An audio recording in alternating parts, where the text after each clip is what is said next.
The following program is rated TV MAL. It contains strong language and is intended only for mature audiences.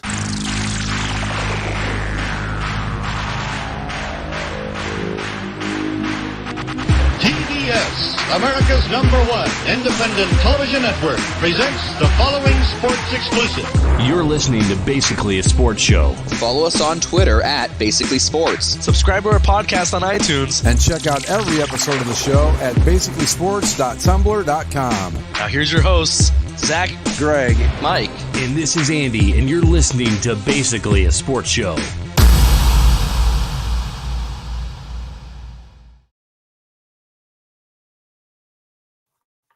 Oh, yeah, I might want to put everybody in the chat so we could actually talk to people live on the air. That would be nice. Yeah. That would be nice. Like, where is everyone? What happened here? And I'm like, oh, yeah, I got to put everybody in. I usually do that while the Open's playing. But I was too busy looking at Zach, who will not be joining us tonight, telling us he's going to be listening to the show. Oh, Yeah. hey, Zach. Hey, Zach. We have 2 hours to disparage his name, and he can't defend himself. Now that, yeah, we don't have to mention his comments if he puts any in the thread or text us or whatever. We can just go off on him. Speaking of which, Zach, you got to talk to your LA Rams. They put out a gift today after they picked up Von Miller of Teddy KGB from Rounders saying we're going all in. And I said, you guys get that the guy that looked like Tom Brady ended up beating Teddy KGB in that movie, right? I mean, if you've seen the movie Rounders, you know exactly what I'm referring to. If not, then you have no fucking idea what I'm talking about. But What a foolish mistake. I mean, it was probably there's probably a limited number of gifts available of somebody pushing in chips, you know. oh, you would think that with the World Series of Poker, there'd be thousands of them out there, wouldn't there? I guess that's true. Yeah. Well, Anyway, I think it's going to be ironic as hell if the Bucs end up beating the Rams at the end of the season after all this. But yeah. now listen, I just opened a thing of yogurt, and I'm going to step aside and let Hollywood Mike Yes. dish on the Portland Trailblazers. Yeah, take it away, Mike. You seem to have a So a bee in your bonnet is the way they put it, I believe. be in my bonnet. Oh, hey, Zach. Zach's in the comments. Pardon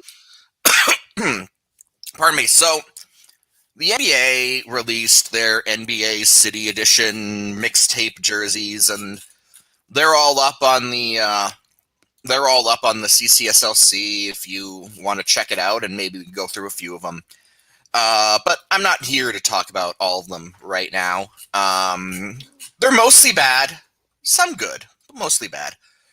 But the one that I want to talk about is specifically the Portland Trailblazers one, because the Portland Trailblazers decided that their jersey would be, it would be black, it would have red trim, it would have red striping down one side, and it would say Rip City across the front.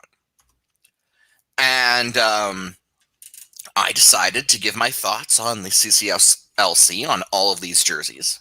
And I mentioned that the Rip City thing was stupid. Because it is. Because it is. Yes.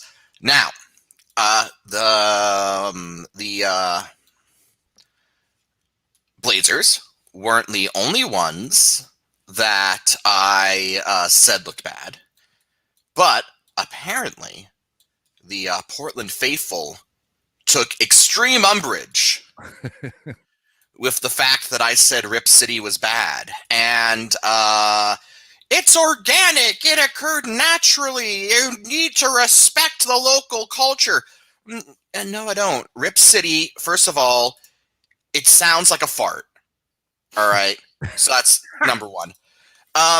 Number two, I don't care if it came about organically. Okay, yeah, I get it. Some commentator in the team's first season kind of called it out organically during a last-second game-winning shot. Congratulations. I get it. But it's a dumb nickname. It doesn't tell me anything about, you want to know what a good nickname for Portland is? Rose City. City of Roses. I understand that. I get that. Rip City? What does that mean? Again, it sounds like a fart. But beyond that, it tells me nothing. Like this? Exactly. Okay. Exactly. It's just a dumb fucking name. And every single time anyone anyone says anything critical of it, oh, Rip City, that sounds dumb, you get this legion of Portland fans who will jump down your throat telling you how you need to respect the local culture and how you'll get it if you're from here. No, bullshit. I am so sick of this whole, you need to be from here to understand it nonsense. All right, that is a load of crap. If something is dumb, it's dumb, and it doesn't matter where you grew up or where it's from. Can I interject for a second here? And Rip City's dumb. So you're talking to someone whose local basketball team uses the land as part of its name. And I can tell you, you can be from here or anywhere else, and it's still stupid. No one here is going, hey, you've got to be here to understand. It's like, no, it's a made up term. It's that simple.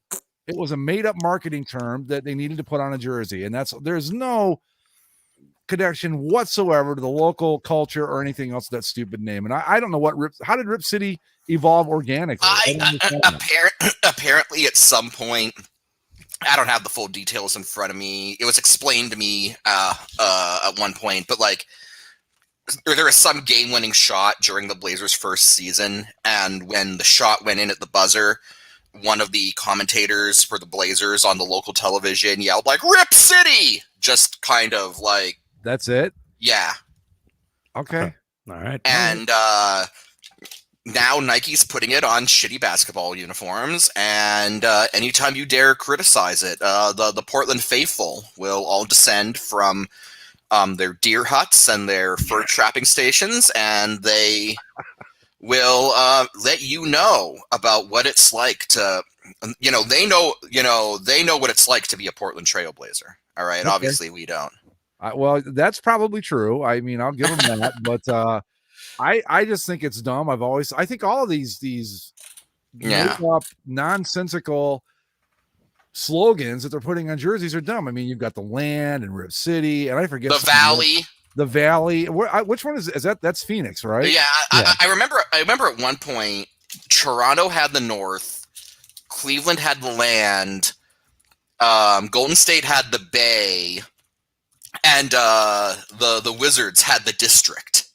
Okay. All on it was one season that they all lined up like that, and now you got the Valley and Rip City, and the Pistons have rolled out Motor City a few times, and it's Motor City's legit because it's been Motor City, but I get it's legit, but to me, or Sacktown on the on the Sacramento Kings, which I don't know why they think that sounds cool, because Rip City reminds me of farts. This just reminds me of, balls. Right. So whatever. The point, I guess the point that I'm getting at is that if you want something to put on the front of a jersey, you've got a location name and you've got a team name. And, I think between those two choices, you can make one work. Fair enough. These other names are dumb, and Rip City's dumb, and one of these days we'll be free to say that without the Portland Inquisition, getting all uppity. Without retribution? Yes, without retribution. Yeah. Well, I agree with you. I think it's dumb too. So whoever out there, look, Portland fan. I mean, look, if you like it, you like it. That's fine. Mm-hmm. It doesn't change the fact that it's dumb. I'm sorry, and I'm sure there are dumb things that I'm positive there are dumb things that I like NASCAR, for instance. But that's we don't want to go down a different road there. But it's just it's a thing, and you know what? People are going to say. I mean, my God, I'm a Cleveland fan. How much shit do you think I take over stuff all sorts of dumb things? But anyway, the brown remains unchanged. Well, that's true. And the orange represents I don't remember, rivets or something. No. The orange was the passion of the dog pound. Oh, the stitching was the rivets or the hard stitching work. Was the rivets, yes. Yeah. Sad. Which apparently, by the way, again, that stitching, apparently to get the stitching bold enough that the contrast in color would show up, they had to make the stitching thicker than usual, which meant that it caught on pads and apparently was a pain to put on. Well, they could use some of that stitching to get their shit together at some point. I'm sure we'll talk about that, yeah. Yeah, wow. But yeah, so there you go. Rip City in Portland and the Portland Inquisition and the whole lot of you. You've been told. The only thing I have to say about the NBA jerseys that were released today, and this is a word that I use in one way, others may interpret it in another, is the word kludge. Have you ever heard the word kludge? Oh yeah, like they kludged all these elements together. Yes. Is that what you're getting at? Yeah. It is a collection of ill-sorted parts assembled to fulfill a particular purpose. These are all kludges. All of these jerseys are literally kludges. They're just grab bag mixtape things. Well, like I mean, we could probably get a bit into the reads, and I don't want to do that. But I almost don't want to talk about these at all because they're just so. I just want to mention one thing, which isn't anything specifically about any single uniform. It's more just like a trend that not all, but most of these have, which is that it looks really weird when you look at these uniforms and you see logos that were never meant to share the same space on the same uniform. Like, there are a few of these jerseys, most of them, that are guilty of this, but the one that I think is really, really egregious is the Nets, the Brooklyn Nets. So for the most part, I like the Brooklyn Nets uniform. I like the Brooklyn Nets jersey. It has the 90s word mark that I really like. It kind of calls back to the ABA uniform, which was nice. It's a nice little design, but you've got you've got the 2000s Nets logo on the waistband, which which clashes with everything because that was a completely different logo from the logo the word mark is referencing. And then on the side of the shorts, I guess, because as Andy said, they kludged a bunch of elements together. They tossed on the New Jersey Nets 80s logo. I don't even remember that one. Well, it's like it kind of looks like the Pepsi logo. It's like right. It's like half yeah. blue and half red, and it's got like Yep. the state outline of New Jersey, and it says New Jersey Nets on it. It's like, but the team plays in Brooklyn now. You are the Brooklyn Nets. You play in Brooklyn, and you're putting a New Jersey Nets logo on like I don't know. It's just a trend that I've noticed with a lot of these where, because they're pulling from so many eras, a lot of these uniforms will have logos that are from completely different eras, like shoved into the same uniform. And it creates kind of like stylistic clashes in a lot of ways that really bug my OCD. Well, I'll tell you what it reminds me of.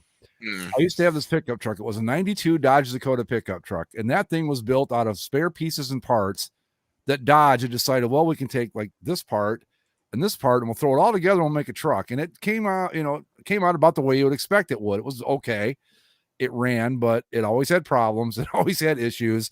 And when something would break, we got to get the, say, alternator from a different Dodge because that's what they use. You know what I mean? It was like a hodgepodge of throwing together parts. And they're like, and here you go. Here's a truck. That's what these jerseys are. We'll take all these parts. And here's a jersey for you. Like, I looked at the Cavs one today and I thought, well, I like the old 70s logo, the circle one that they, it's kind of around. with the blob that vaguely looks like a Cavalier. Right. Yeah. I mean, I like that logo, but come on. And then there's like you still have to get the party popper uniforms in there somehow, which are completely different color scheme, the whole bit. So the whole thing's just. Well, I mean, the Cavs are another great example because you've got like the old 70s logo on the front. Right. And then on one side of the shorts, you've got the 90s logo. On the other side of the shorts, you've got the 2000s logo, and then you've got the 80s logo on the waistband. So you've got all these logos that, yes, they're all Cleveland Cavaliers logos, but they all look completely different. They don't look like they were ever meant to go together because they weren't. And it's just like a mess. Like, there's no continuity. No, there's no cohesion. And the last thing I'm going to say on these, it's less anything about any one jersey, but we've said it before that Nike, by insisting on like 2 to 3 new jerseys for every team per year, they've run out of ideas. They've burnt through all of the viable ideas for all of these teams. And so now they don't have any ideas left. and they're just recycling past elements. What's gonna happen once all of the past uniforms have been cannibalized? Like, this whole Nike uniform system is not sustainable, and we're kind of reaching the bottom of the barrel here. I think I know what will be next. We've seen it a million times on the boards where you'll take, like, say, a Rams uniform and put it in, or not the Rams, because Lakers and Rams are kind of similar and with the gold and all that. But let's say, like, they'll take the Cavs uniform and put it in Browns colors, or they'll take the Indians uniforms and put it in Cavs colors. That's what we're going to see next. I'm calling my shot right now. That will be next. You'll see the Milwaukee Bucks come out on the court in the colors of the Milwaukee Brewers. That'll be our next step, because that's really the only place left to go, isn't it? Yeah. Wait, hold on. This invokes last week. Greg, did you not guarantee the Lions would win? Was that the guarantee? Probably. I'd have to go to the tape, but I not Sure, not I to, believe he did. I believe he did, actually. Yes. yeah, not to completely shift gears. I mean, I cannot give a single. I don't even want to validate the NBA's jersey stuff with further discussion, but yeah. So the Lions were down 36 points to the Eagles within like 10 minutes of the game starting. Yeah. That was. I mean, I picked them to win too. I don't know. So I was reading already. So we kind of talked about how the Lions, Dan Campbell's tough guy act was going to wear thin. It's already starting, and apparently there's already some reports coming out that he's losing the locker room already, because people are just like, you can talk big all you want, or you can talk big all you want, dude. We're getting our fucking ass kicked out there. Like they lost 44-6 to Philadelphia. Like, God, like. And Philadelphia's not even good. They're not good. So when you're a player for the Lions, and you are a Lion, and you're sitting in the locker room, and Dan Campbell's growling about, like, biting kneecaps, what do you, like, as a player, you're just like, guy, we are getting killed out there. Like, give us some direction instead of this tough guy shit. You know, first off, in my own defense, this show is littered with bad picks I've made and guarantees. To go back to all of them. We remember the right ones, but my percentage is probably, I don't know, maybe 30% I get right. But with the Lions, you had the game against the Rams last week where it was a kitchen sink game. They threw out everything they could think of, fake punts, onside kicks, all that. They still lost. As Zach said, play us one-on-one, you cowards. At some point, as a team, you've got to realize, like, if we got to go out and pull this kind of nonsense, well, then something's wrong here, because it's fun for us as fans to watch. It's certainly cool when they run a fake punt twice and get it both times and all that, but that's not a sustainable offensive scheme. And I think the players have figured out, like, hey, you know what? For a while it was fun trying to win for this guy, but now it's just gotten kind of ridiculous with all the nonsense. And it's a shame. I mean, God bless Lions fans. I'll say that, man. I thought it was tough sticking it out with the Browns, but Jesus, if you guys, okay. The Lions faithful are now getting, like, nostalgic for Jim Caldwell. How bad is it when you're going, God, we want Jim Caldwell back? Oh, if we could just go back to the days of Joey Harrington and drafting 3 wide receivers. There's a great clip from I don't think it was the Eagles game. It might have been the week before, where there's a cameraman in the end zone, in the Detroit end zone, and maybe it was the Eagles defense celebrating in front of the camera, and the cameraman slowly reaches over and pulls a Detroit Lions cap off the ground and puts it on his head. And it's like, I'm a Lions fan. Fuck off with your celebrating in front of the camera. Life is hard enough. Wow. And it was a really cool kind of Shakespearean moment there, because proud defiance in the face of utter domination. Right. Yeah. It was like it's like do not go quietly into the night. I don't know. By the way, more on Dan Campbell. Sure. So they lost 44-6 to the Eagles. You want to know what Campbell's explanation was?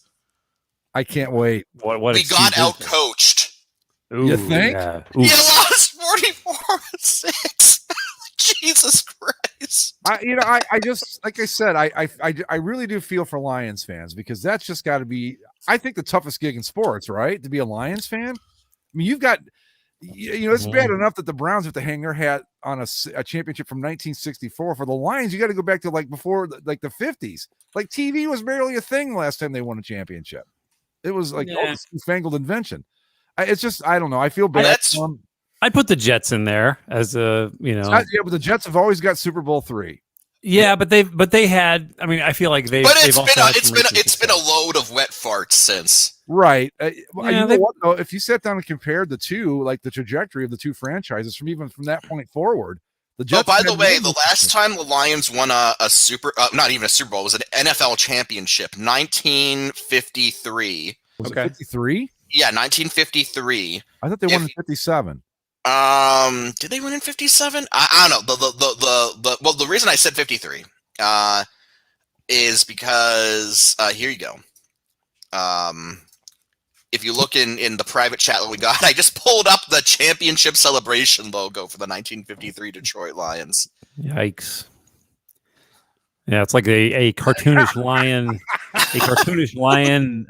standing on top of the earth, and the earth is farting. It is releasing some sort of a gaseous cloud. Yes, they did win another one in 1957, beating the Cleveland Browns, actually. Oh, of course. It's always, of course it's the Browns. Who else? You know what's, oh God, I'm sorry, I don't mean to dunk on the Browns too, but it's like, I just imagine the 1957 NFL championship game, these two powerhouse teams, we're going to be seeing a lot of the Cleveland Browns and Detroit Lions in championship football in the coming years. And then, yeah, it's kind of a small picture, but you can kind of, if you're watching on the YouTube feed, you can kind of see the logo from the. There you go. The long ago championship. That's when everything was drawn by freehand, and that was the end of it. The championship there. Yeah, it's 57 for the Lions. Yeah, Chaos Blast is right. Yep. But yeah, it's just tough, man. I mean, being from Toledo, I was around the Lions a lot, or not the Lions themselves, but a lot of Lions fans. And like I said, God bless them. I mean, they hang in there. I don't know why. Because if anybody's earned the right to go, fuck this, we're done. It's them. Yeah. You just pick somebody else. Pick up so the starting Bears, the Packers, the Browns, the starting QBs in the 1957 NFL championship I might game. know this. Can I take a guess? Sure. Bobby Lane. Nope. No? No. Okay. Was it Otto Graham for the Browns? Nope. Oh shit! I got no. Milt Plum. Nope. I got no idea. Go ahead. The Detroit Lions starting QB, Tobin Rote. Oh. Middle name. Tobin Cornelius Rote. Oh fuck, that guy's. You got to put him in the Hall of Fame just for that name, don't you? Mm-hmm. Starting QB for the Cleveland Browns, Tommy O'Connell. Wow. Sounds like an old bare knuckle boxing match from the turn of the century. Tobin Cornelius Rote versus Tommy O'Connell. Yeah, that's place in a Dublin pub, didn't it? That game. Yeah. Anyway. Yeah, the Lions. They're unfortunate. I don't know. I didn't watch a whole lot of football this week. Holy crap! Tobin Cornelius Rote played for the Toronto Argonauts as well. Awesome. Very decorated. That's a great name. That's just a great name. But I watched a little bit. I watched my Browns lose on Sunday, which was fun. Yeah, they were your pick also. It was not a good week for us. The only person that was successful was Mike picking the Cowboys over the Vikings. That was interesting too, because something called Cooper Rush was playing quarterback for the Cowboys. Something called Cooper Rush. That sounds like a drug you would do. Like, hey man, you want some Cooper Rush? Yeah, hold me up, bro. Cooper Rush sounds like one of those like made for TV, like Hallmark movies, like where he's an athlete, It's like star quarterback of the high school football team, Cooper Rush. Straight out of Varsity Blues or whatever it's called, yeah. But we had the Bears lost too, right? Yeah. Bears just got this. They gave up. I don't have the numbers in front of me, but I think they gave up like 480 yards of offense. The 49ers never punted. Every drive ended in either a touchdown, or or a touchdown, a field goal, or a game-winning kneel. But then Justin Fields was really good though. I thought he looked really, really good for the most part. Bears in the lead for a while in that game. Yeah, they were doing pretty well. They gave up like 20 points in the fourth quarter and just looked like shit. I mean, whatever. At this point, I'm dealing with enough sports things. Yeah, that I don't. The Bears are just like last on my list of giving a shit. I think all three of us come into this show with a loss. I think the Bucks lost to the Saints. Yeah, the Saints had Trevor Siemian and the Saints. Yep. Not even Taysom Hill. Lots of injuries. There was tomorrow's the trade deadline, so we may be talking about some weird shit next week. But Von Miller is probably going to be the biggest splash that gets traded. Zach seems to be really pumped about that. What a great move! I didn't realize when I thought it was a second round pick. It's a second day pick in the draft. So we're talking like what, 3rd through 7th round at that point for 2 of those for Von Miller. You might accidentally stumble onto a guy that will end up being a star, but I'm making that deal all day long if I'm the Rams. Somebody pointed out on Twitter that like the 2025 Rams draft class is going to be one guy like alone. It was like the Pulp Fiction John Travolta looking around gift. Like, where's everybody? But yeah, Zach is actually the only one whose team came away with a win. The Rams beat the Texans, although 38-22 was far closer than I thought it would be. Yeah, but it was they were way out in front, and that was just those were garbage. Oh, that's garbage time. Okay, yeah, definitely, yeah. The Rams basically came out and very quickly said, no, you're done. Just shut it down. Pretty much. So I mean, I guess the question is, circling back to the Detroit Lions, are we seeing an 0-17 team here? No, you got to think Dan Campbell. I mean, it's a long season. Dan Campbell's probably gonna like grit out 2 wins. I think they're good for 2. Do they play the Texans? I don't know. Let's see. So we got week 9. So week 9, the Lions play. Oh, they have a bye. Good for them. Well, they can't lose. They may beat the Bears. I would not be surprised if they beat the Bears. Okay, so week 10, the Lions play the Steelers. That's at Pittsburgh. It's at Pittsburgh, yes. That's probably a loss. I would not. Yeah, here we go.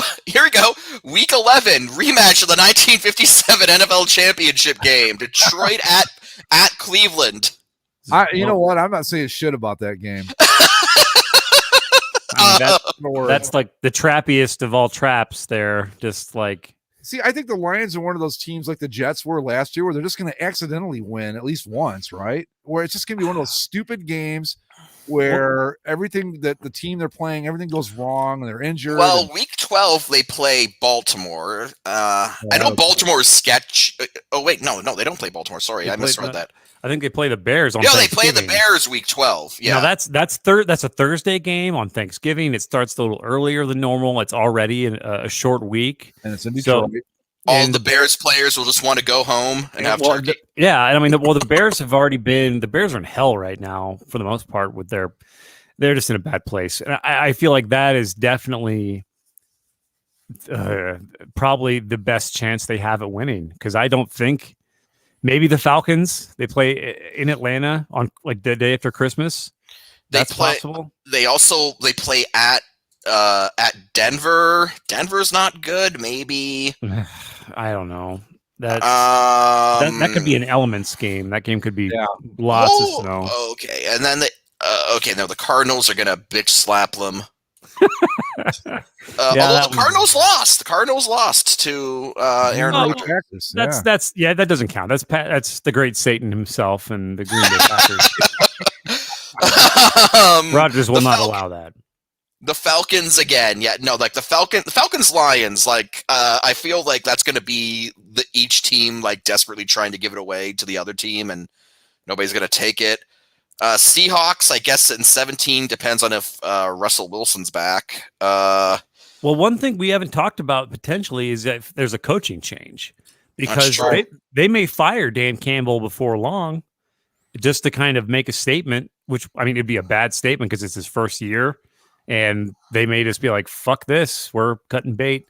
In which case you have a very big opportunity for one of those like rally wins around whatever the temporary coach is. But I doubt that happens personally. I don't think that's when they were competitive and so close and he's crying and stuff, I don't think he was in any danger of being fired. Now if they keep getting blown out like this, then it becomes a reality, I think.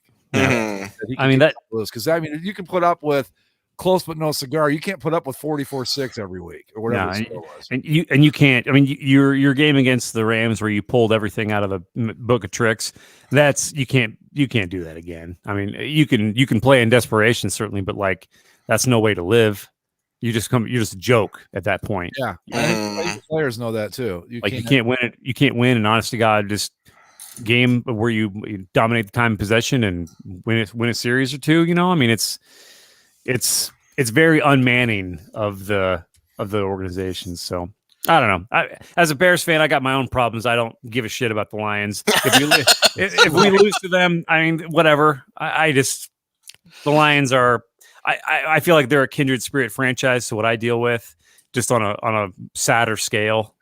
But I mean, if they did turn it around in a few years, I'd be really happy for them. Oh yeah, and I think they'd be happy for Bears fans on the other side of the coin. But it's whatever. I don't know. Could you imagine if the Lions won a Super Bowl? I don't know that Detroit would be left standing after that. I saw what they did when they won the World Series in '84. I was there for it in person. I was like, Jesus, you won. And you're burning shit down, No, I mean that's just Detroit. I mean, when the Pistons win a couple titles in the last 20 years, I thought they weren't like burning shit down, but I don't remember. The Red Wings won a handful of titles over the last. Right. I guess being a Detroit fan isn't that bad, really. You've got a World Series in '84 with the Tigers.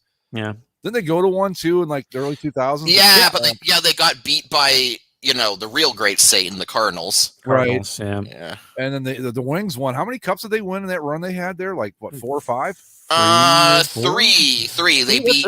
No. It was 4. Okay, so they won back to back. They beat the Colorado. No. They beat the Flyers, and then they beat the Capitals, and those were both sweeps. And then they took a few years off. Then they came back with Hasek in net and beat the Carolina Hurricanes in one of like those weird Stanley Cup finals. It's like Carolina versus Detroit. It's okay.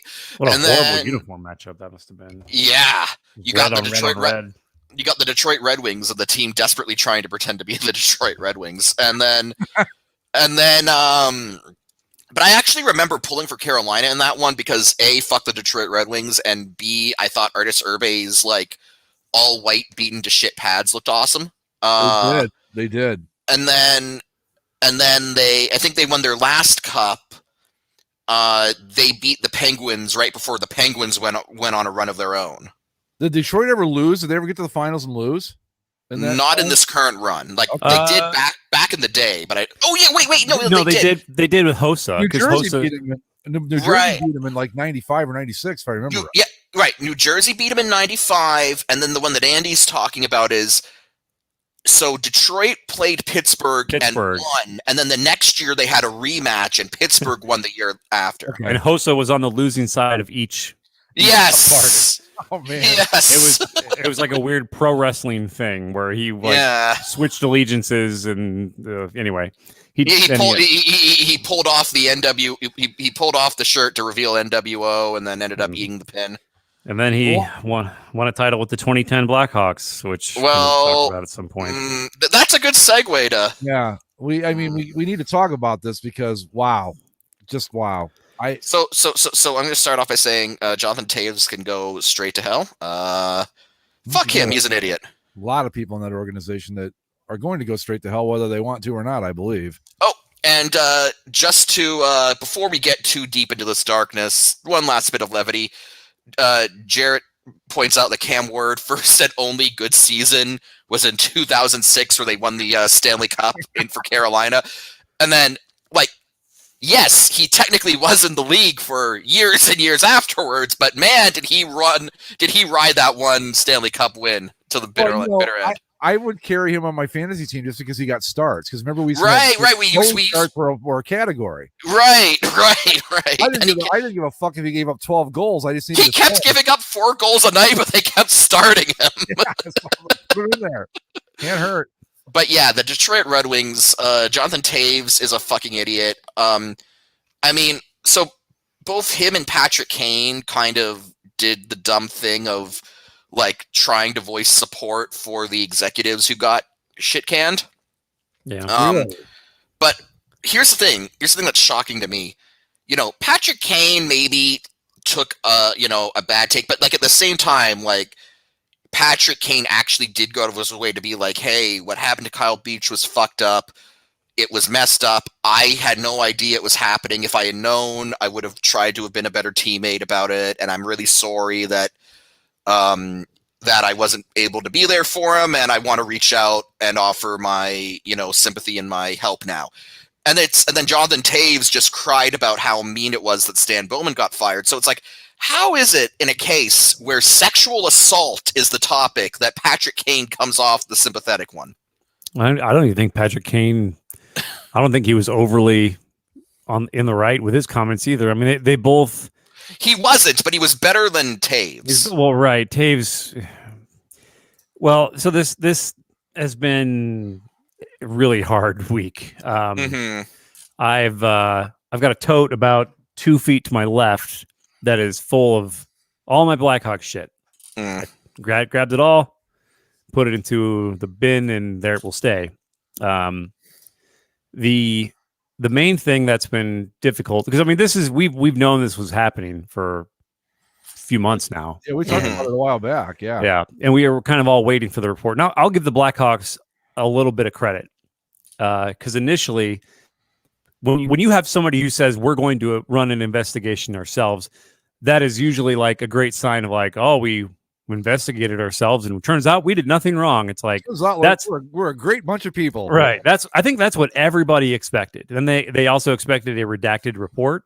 They expected just a lot of chicanery and shady business. And to the Blackhawks' credit, I guess they said, "Here's the report." Like less than 12 hours after we got it, we've fired everyone we can. Or in other words, with Stan Bowman, their general manager, he stepped aside, which is just pathetic. He's fired. Like there's no other polite way to put it. He got resigned. Yep. And Quenneville got fired from Florida / resigned, and I guess the Winnipeg GM, I can't remember his name, Shadell Dioff. I'm saying it wrong. He is not apparently going to be held accountable at all. So apparently what happened was Bettman met with both Quenneville and Shildayoff. Yep. And it was, I guess, I guess the justification that Bettman gave was that Quenneville was he was the coach. He knew firsthand about what was happening and he chose to do nothing about it. So he's out. But Shildayoff was apparently just like a junior management position, and he was only at one meeting, and he was under the opinion that it was going to be basically he was not a high man on the totem pole, so he didn't have much sway, so he's kind of absolved. So if you read the report, the most damning aspect of this is Kyle Beach was the incident was brought up, and if you read the report, this isn't some like trivial little incident. This was a guy, a sexual predator, who threatened a very young player's career and told him basically like, if you don't pretend you like this, I'm going to break your fucking knees and I'm going to make sure I'll soil your name so you never play again. And he's like in his second year in the league, elite pick, high ceiling, and had a lot to lose, and let the guy do his thing, and it fucked him up real bad. But anyway, this was known and taken to the organization, and they had a big powwow. We've used all these weird like Native American terms, powwow, totem pole shit, kind of weird. Anyway, so they got together. It was Quenneville and Bowman and John McDonough, who's somewhere hiding. McIsaac. McIsaac, piece of shit. Yeah. And they all got together and basically said like, hey, let's table this. You know, we don't. Well, the we're idea was it was the middle of the playoffs, right? And Right. and the really disgusting thing about it was it's like we don't want to like That was compromise team chemistry, I think is what they said. This took place during the first cup run, right? Of the Yeah, series? 2010, the 2010 so- playoffs, yes. So they somebody said, I think McDonough or Bowman said, like, we may never be in this position again. Like, we need to take advantage of this, and we can't have this distraction. So I think the ultimate thing was that it ended up being like a post-it note handed to an HR person who just kind of threw it away. You know, they and if you listen to or better yet watched the Kyle Beach interview, that's one of the most amazing things. Like, I was having a rough day after I read the report and was sitting around my office. Get home that night, and he comes out on TSN, and it's incredible. Did either of you guys watch the? Yep. I mean, yep. it's amazing. If you haven't watched it, I strongly recommend you watch it, especially if you are a Blackhawks fan who's kind of on the fence about this whole thing and kind of wants to side with the team. You watch this clip. It's 20 minutes, uncut, unedited, of this guy breaking down, just completely destroyed by this. And by the time I was done watching it, I knew it's like, I'm taking all my shit down. I'm getting rid of it. Like, I can't do this. I can't back like Chaos Blast said, you know, it's bad enough having to sit through Patrick Kane with the fucking cab driver thing and the sex, the rape case and all this stuff. Like, he's been not great. It's hard to support that guy alone. And the Blackhawks are no strangers to controversy, but then this comes out and it's like, do you really want to like support a team like this? That's like, this is just the beginning. They did this for a video coach. Imagine what they're hiding for other people. You know, not only do they do this, not only to a video coach, but then knowing that he was a sexual predator, wrote him a letter of recommendation to work with high schoolers. That has not the letter of recommendation. I've not seen anything yet that says that's valid. If there is a record of it, it's either been destroyed or it's not being. Well, conveniently the investigators couldn't find the. Yeah. What was it? The personnel file. Right.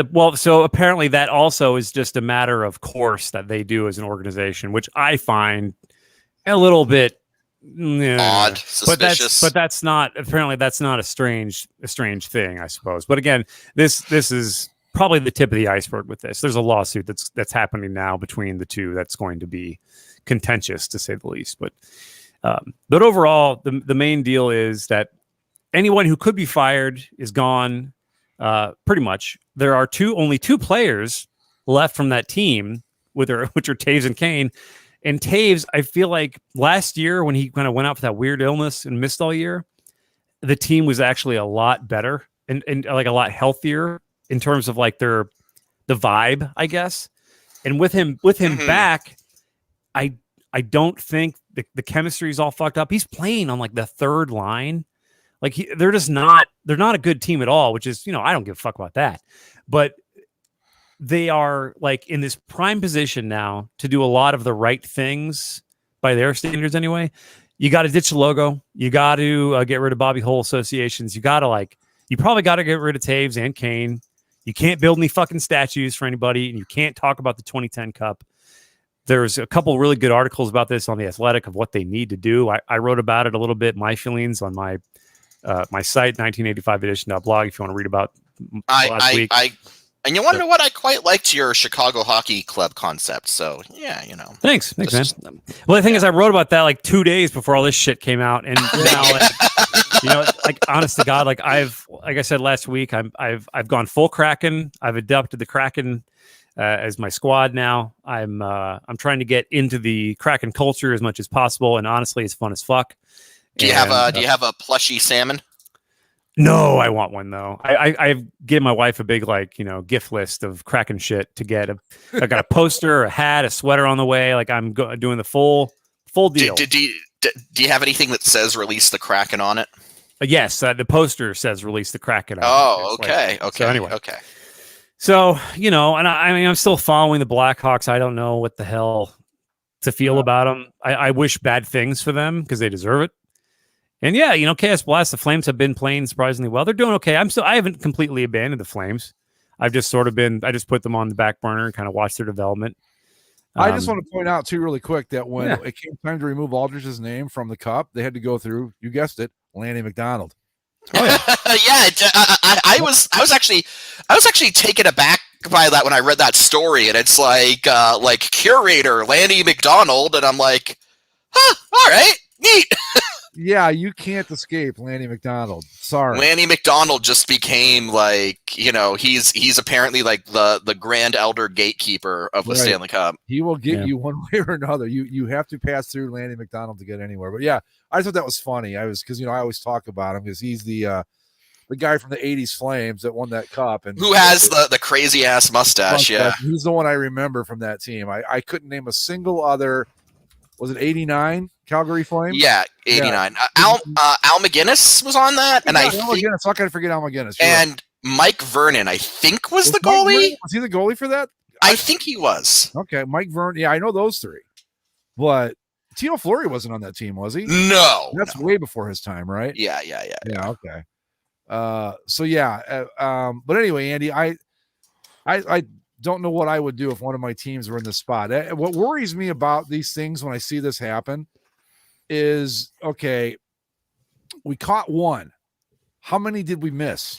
Well, the sad thing about it, and Theo Fleury is actually pretty apropos that he would be brought up, given that he was a victim of sexual assault during his days as a player. Who was that kid with the Bruins too that went through this? I can't remember. I can never remember his name. I can't either. I mean, there was the Graham James thing in the '90s with Theo Fleury and Sheldon. Damn it, what was his name? Sheldon Kennedy was his name, right? Sheldon Kennedy. Yeah. Yeah, that's So- what I'm thinking of. Yeah, So I guess what I'm getting at is that there's a Chaos Blast point. Oh, so Theo Fleury was on the '89 Flames, according to Chaos wow, that's a Blast. pretty good hockey club right there. I did not know he was in the league that long. Okay, but anyway, the point is that hockey culture is is fucked, and I have kind of made allusions to this that kind of talk to a degree of Canadian hypocrisy, which is that, like, okay, a lot of Canadians, we kind of look at the United States with high school football, right? Right. And we go like, it's kind of weird that you're all obsessed with, bunch of teenage boys playing football, that it has the level that it does, and that it's like obsessed over to that degree. And my opinion, that is a justifiable position to have, to be kind of weirded out by it. But ultimately, we're really not that better because, okay, high school hockey in Canada isn't really big, but we have the juniors, Right. which are high school aged kids. And high school aged kids, playing hockey, playing in the juniors, that is a big deal. The junior leagues in Canada draw huge ratings. There are entire draft specials about drafting like 14-year-olds to junior teams. It's all messed up. And what the unhealthy obsession Americans have regarding high school football is something that we Canadians have with junior hockey. And Jesus, GTOV participant Hank Lob, but Hack and Lob, Hockenloob, he was. Hack and Lube, he was. Yeah. But I guess my point is that, like, hockey culture is fucked up in its own way, and it has become a haven for sexual predators. And it all ends up, and the reason it ends up being tolerated and covered up is the same reason why, say, why did Joe Paterno cover up for, Jerry Sandusky for 30, 40 years? Right. Because Sandusky was a good, coordinator, and Joe Paterno didn't want to get rid of a good football coach, and he didn't want to drag the organization through the mud. And when you come back to this Blackhawks situation, why didn't the Blackhawks take action when they knew what was happening? And it's because they didn't want to. I mean, I'm not saying that this guy Aldrich was a good video coach or whatever, but they were like, we're in the middle of a Stanley Cup playoff run. We can't rock the boat. We need to, So at the end of the day, it all came back to, it's like, oh, what's the best thing for the team? And it doesn't matter if you're in Canada, if you're in the United States. Doesn't matter if it's football or hockey or whatever. There is this, like, we as a society have this really weird obsession, and I know it's weird to say for guys who have a sports podcast, but people who like sports are put on a pedestal that they really don't deserve. Okay, if you hired me to be a hockey coach, right? And if someone for whatever reason hired me to be a coach in the NHL, and we, obviously, you hire me, I'm going to want to win the Stanley Cup. That's going to be my goal, and I'm gonna go all in on trying to do that goal. But I'd like to think that I'm a decent enough person that if in the midst of that, scenario, someone came to me and said, hey, coach, like, we got a sexual predator in the organization. He's victimized, this person. We need to do something about this. I'd like to think I'd have enough human decency to be like, yeah, no, doing right by this victim and getting this sexual predator out of this organization is the right thing to do here, not worrying about the fucking Stanley Cup playoffs. Well, the other part of this that's really frustrating is, they talked about it, at least it was written, and it kind of sounded to me in my head like when this came up, they talked about it like it was, we can't let this get out. We got too much to focus on, yada yada. Like, this should have been a complete afterthought. It's not like this guy was like the bench coach or something, or a useful coach. Like, how many fucking video coaches are there in hockey? There's tens of thousands of them. Like, this guy could have been easily fired within minutes and should have been. Wait, well, let me ask for a clarification here for people that don't follow hockey that closely. So by video coach, are we talking like he sat down with players and went over video, or he was the guy that gathered the video? I think his role was probably both. I imagine he was kind of a curator and for scouting purposes, and because I believe part of the harassment was he would have players in there watching tape, and then he would quote unquote accidentally put on a porno video, be like, oh, you caught me watching pornography. And then would flip back to the game, and then it would happen again and again and again until eventually they were just watching porn. And it was just all sorts of shit like that. But essentially, though, I mean, I don't know. That's what I'm trying to find out. Was his job just like, okay, look, here's the game you wanted to look at. I'll have it queued up for you in here, and we can go through it. Or was he like, okay, see, you're, coming down this way on the left wing side, you're out of position, and he's not 100%. Doing that.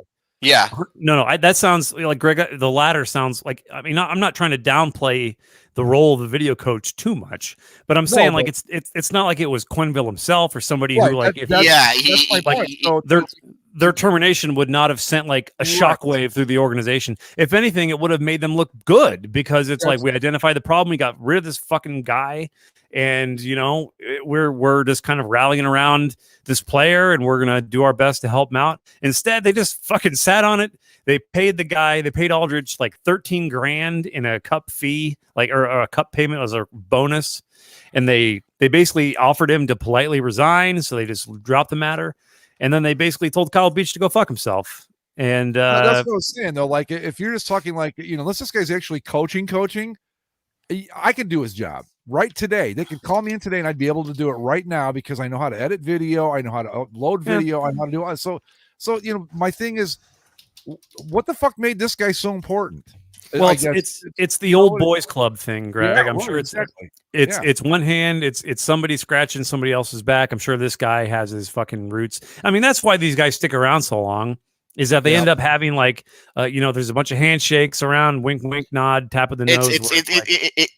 It's like Andy said, it's the old boys club. It's something like, he's been with the organization for however long. We can't get rid of him. Like, just even if his job is something that is not particularly strenuous or arguably even necessary, like, especially for the 2010 Blackhawks roster was fucking loaded. Like, those guys that was one of a really good team that I just it's so unnecessary. That's one of the worst parts, is that this did not need to happen at all. I mean, if it was Quenneville, okay, yeah, you've got, and I'm not, look, I think that no matter what, the minute you find it, and this is why Penn State went off the rails the way it did. The second, okay, there were rumors as far back as like 76. Yeah. The Sadusky thing goes back to the 70s. Yeah.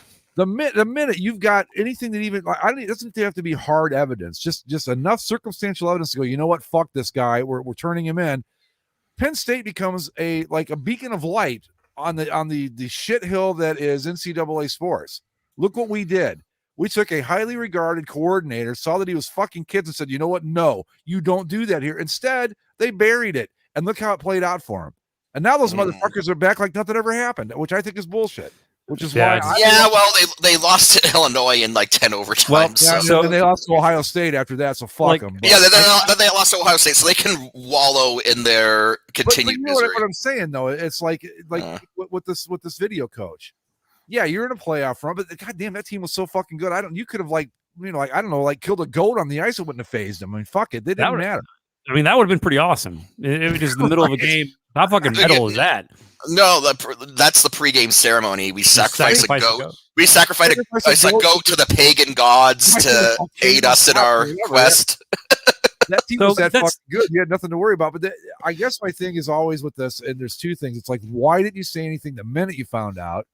Because my girlfriend's got this great thing. She says you can never get caught telling the truth, and that is so true. I mean, if you're just honest, you don't have to remember anything.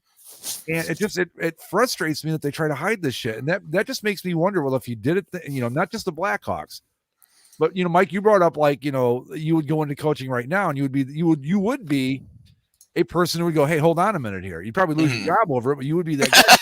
Yeah, because we didn't grow up in the culture from like the time we were kids all the way up through. I mean, that's a lot of hockey. There's a lot of coaches. That's a lot of shit going, and you get.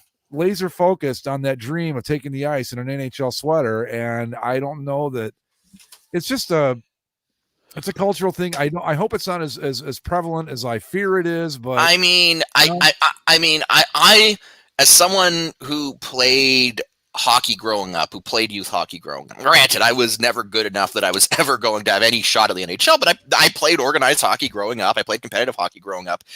I was very much into hockey culture. In a lot of ways I am still, but of course, I want to, believe that it's not as prevalent. But I'm kind of I can't help but say, I think Andy's right. They caught this guy, what's going to happen? What hasn't been unearthed? Do I believe that, with all, that with, all the responsible parties basically forced into resignation. Quenneville's probably never going to work again in the league, and good, he shouldn't. But with all, are we to believe that? Oh, okay, all the bad actors are out? Well, no. And it's not just hockey. I mean, I think that I can't speak on why youth hockey is. Maybe it's because it's so expensive, and it's no. I can tell you why youth hockey is this way. And I think it actually gets worse the higher level of competition it is, because of course, for me, you get closer to that dream. Well, you get closer to that dream. One and two, I was never in a position where I was ever gonna even have a shot at making the NHL. So I played organized hockey at the local rink. I played pickup hockey with friends, and then later I played high school hockey, which in Canada, high school hockey is not that big a deal. It really isn't. If you're that good at that age, you're playing juniors. And so as a result, hockey was for me basically just a hobby, on the weekends, go play hockey. But I was never really on anything that you'd call a travel team. I was never really that far from home, but okay, you get a case. In junior hockey, you have a kid who, let's say, is good enough that they're a potential NHL prospect. One, like you said, Andy, they're closer to the dream. Two, if you are, say a 16, 17-year-old kid who's trying to make the NHL, you get picked up by a junior team in the Canadian junior leagues. They take you from your home. where, they take you from your parents, they take you from your friends and your support structure. You're put into a new city that you don't know. You're put in, part of this thing is, of course, that the teams have to put you through school. So they put you into a new high school that you don't know, that you're never even going to fully get acclimated to because you're playing hockey for most of the season. You're in very unfamiliar environments. And it doesn't matter if you're a prodigy. It doesn't matter if you're super talented at that age. You're still a 16, 17-year-old kid who's away from home for the first time, who's desperately trying to accomplish a dream that very few people accomplish. And, unsure kid, no support structure, willing to do anything to really make it. That is unfortunately a prime breeding ground for sexual predators. Well, not only that, Mike, but don't you think too that a part of it is that they've grown up, especially if you're playing at that level. Mm-hmm. The coach knows everything. Yep. I mean, you see this in like almost all sports. Oh yeah, absolutely. Yeah. If you've got a problem, go to coach, not to Yeah. the police, not to your parents, not to whomever. You go to coach, and unfortunately, sometimes coach doesn't handle it so well. Joe Paterno, or Joe Quenneville. Yeah. So, Yeah. But that's the thing. So it's like you said, it's a ground that it's a very fertile ground for predators, especially at that age, because these kids, I mean, they're scared to death. Mm-hmm. Of like, oh my God, if I don't do this, they might send me back to the farm in Calgary or wherever, or Alberta, whatever. Not that that's a bad place to be, but all the farms are in Saskatchewan, Greg. Okay, Jeez. Saskatchewan. But you know what I'm saying? Yes. I'm going to get sent back to Thunder Bay or wherever, Yeah, yeah, but no, but that's wherever Chaos Blast lives up there with what's his name? 12-foot Davis. 12-foot Davis. Yeah. 12-foot Davis, yeah. But no, but that's a very real. No, that's very real. Like if you. Like, I don't care how good you are. I don't care if you are legitimately the next Wayne Gretzky. If you're a 16, 17-year-old kid away from home for the first time in an unfamiliar surrounding, you're going to be vulnerable. Yeah. And that's why this stuff happens. Well, look at that fuck from Michigan State, that doctor. I mean, my God. The the gymnasts and stuff. Yeah. Yes. Yeah. I mean, so I kind of wanted to address another thing with connected to this. So, our dear friend of the show, I guess friend of the show, Admiral, very weird responses to all this. Right. And I think he was kind of, and I thought about this a little bit myself too, the invocation of Paterno and Sandusky in connection, like as a contrast to this. Mm-hmm. I understand why you don't want to necessarily compare these two situations. I don't think they're. I mean, what Sandusky did is like unfathomable evil. Like that was 40 years of rape, essentially. Yeah. He is without a doubt the all-time heavyweight champion in that regard. Without question. I mean, the Blackhawks, they basically mortgaged their integrity for 3 championships, and it was a mistake. But Kyle Beach is finally, and I hope everything just continues to go up for him as far as he seems to be wanting to champion this, as far as like taking some agency over it and some empowerment. And I think there will be, hopefully, you hope there's a further effect of this creating more awareness, and not just the bullshit like have a pink t-shirt awareness, the awareness of actually like, hey, talk to your kids about this shit and let them know. It's like if anybody tries to do anything at any point in your life, whether you're 7 years old or you're 17 or 27, you tell somebody. You got to tell somebody, and you can't. And I think it's an education thing, but I think it's also important because Kyle Beach, he's like 6'4". He was like 250 pounds when this happened. He was a big dude. And even when I was talking to my dad the other day about this, and he's, a passionate guy, he was like, I just don't understand how a guy that big didn't just fucking deck the coach if he was touching him in a way he didn't want to be touched. And it's like, well, that's power dynamics, I mean, that's power dynamics. He was what, in his early 20s? He's like 19, 20 years old. He's a kid. Right. 19, 20 years old, desperate to hang on to a roster spot, person in the position of authority of the team. Yeah, and it's sadly not surprising to see how it happened. And we were talking like the Toledo Walleye here was the team, Mhm. where the Chicago Blackhawks, an original 16, is having a great season. Yeah. All that stuff. Yeah. And he's young. He doesn't know how any of this works. He's like, maybe everybody has to do this. I mean, you just don't know what he was thinking. And I would never blame him for not, taking out the coach or whatever, but it's none of us have ever been in that situation, I hope. Yeah. And you just don't know. But, like I said, we talked about this back when we talked about it the first time, because we're like, how could a kid let this happen? Well, he's 19, 20 years old. He's in Chicago, home of the Blackhawks, original 6 team, having a great season, the whole thing. He's that close to achieving the dream, and this happens. So yeah, and I mean, and in this situation, he was a black ace, which is towards the end of the year, after the AHL season is over, the Blackhawks call up, I think it's like 5 or 6 of their like top prospects who they think are the most NHL ready, and they're basically like a practice squad type thing, to where if a bunch of injuries happen, a black ace gets promoted to a playoff roster, which is obviously like a really big fucking deal. Yeah. So I mean, this was a major opportunity, and he's kind of on the edge of a knife, trying to fulfill the promise of being like the 11th overall pick and potentially, being a consideration in good standing with this organization and with these people in charge. But yeah, I mean, I get it. I don't to overly embellish what's happening with the Blackhawks in comparison to the Paterno Sandusky thing, which is, I was hearing from some Penn State fans, which was a really interesting take, because people were talking about how they were handling the situation as Blackhawks fans. Penn State fans were like, well, like I was disgusted and ashamed, and I took like, 4 or 5 years, and you just got to let it see. And now I'm like back and forth. It's like, with the Blackhawks, I feel like given a certain set of circumstances, that's plausible, reasonable, I guess, maybe not reasonable, but plausible. But like, I just don't know how Penn State has any fans left after that. I don't want to go down that road. It's just blasphemous to me that they.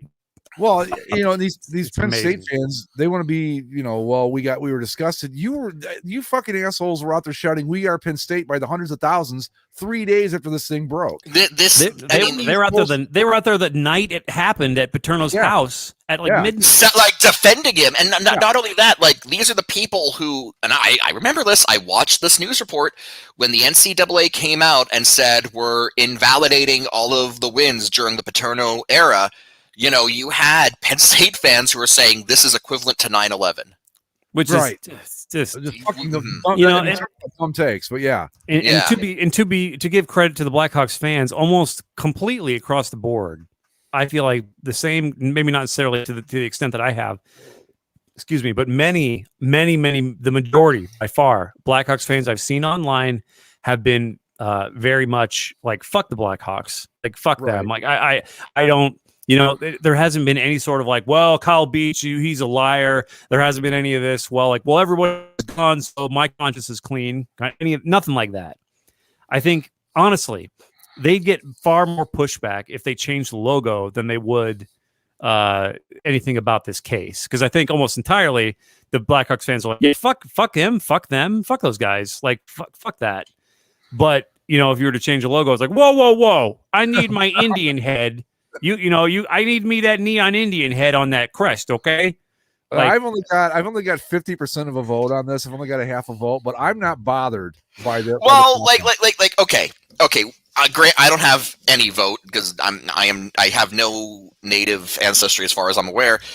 But like my thing, and this is in a vacuum, divorced from everything else, was that like, it's not a racist cartoon. It is meant to be a depiction of a historical figure who is significant to the region, Chief Blackhawk. And so again, in a vacuum, I never saw a problem with it, right? And granted, I'm not telling, Native American people they can or can't be offended by it. I'm just saying, as someone who is a fan of hockey history, and a historian himself, that's always been my opinion of it. With that being said, and I say this as, again, someone who loves hockey history and is really into it and is really into the legacy of these teams, not saying that my opinion has changed on the matter, because it really hasn't, but an identity change maybe wouldn't be the worst thing just to shake off some of the stink. I just want it to be over with. Yeah. Yeah. You know, like if I'm a Cleveland Indians fan, even if you don't like the Guardians, it's like, aren't you glad to just be done talking about? You don't have to have the conversation every year about Chief Wahoo. I wish that were the case, guys, but I tell you, I know there's my dumb Facebook people. feed is so, the Well, roller derby team is suing the Guardians now over the name. yeah. And people Well, are going, can you please go back, not just to the Indians, which is okay, Indians we can have a debate about. They want to go back to Chief Wahoo, which I grew up as a kid. I'm like, Wahoo's cool. And as I got older, I'm like, yeah, it's not so cool. And then, I as I matured, I'm like, no, this is bad. This has got to go. I don't know. I don't want to say that they're dumb, smart, whatever, but they don't seem to see the offense to it. And that it just blows my mind. Well, it's I think it's so divisive, and maybe it's just because we're like logo dorks that like it's just and we're mods of the logo dork forum. Like this conversation is just like, I can't do it anymore. I just fucking change it. I don't want to talk about it anymore. Just fucking change it. Like I just, because you can't move on until it's changed. And I feel like there's no better time if you're the Blackhawks to just say, hey, everyone fucking hates us right now anyway. And our team is fucking garbage. Like we're fucked for like 3 or 4 years contractually. We're just trash. Just do it now. Rip the Band-Aid off and be done with it. Well, you'll get some goodwill points. You can probably, people will come around and buy new merch and shit. Like there's a lot of people out there who are going to be pissed with whatever Washington does. But at least it'll be fucking over with, and you can pick a lane. Well, I was going to bring that up because now the 32s have been the 32s for the second season now. Yeah. Mm-hmm. Are we still seeing the blowback over the old name as much? I don't. Last year we got a bit of it, but now it's kind of like it seems like it's calmed down a little bit. Yeah, I think people have kind of just like accept. It's like, and I think it's like they're gonna pick a new name at the end of the season, and that'll be the new name, and soon that'll be over. I think. I mean, with the short attention span theater that we have today, I just can't picture people staying too fired up about anything for too long. So maybe Andy's got a point. You go, you know what? Now's the time. We'll do it. That'll be the end of it. And this time next year, everybody's forgotten we've even done it. Maybe 2 years from now. It'll probably take 2 years to clean it out. But yeah. I mean, it takes time. I mean, time is absolutely vital to this, but you can't have that. You need to start the clock. You just take some action. I mean, from the perspective of these teams, it's a very expensive, very critical thing. You want to get the branding more or less right, which I don't think personally Cleveland did, but either way. Hey, now I love the truck stop baseball. But anyway, that's my.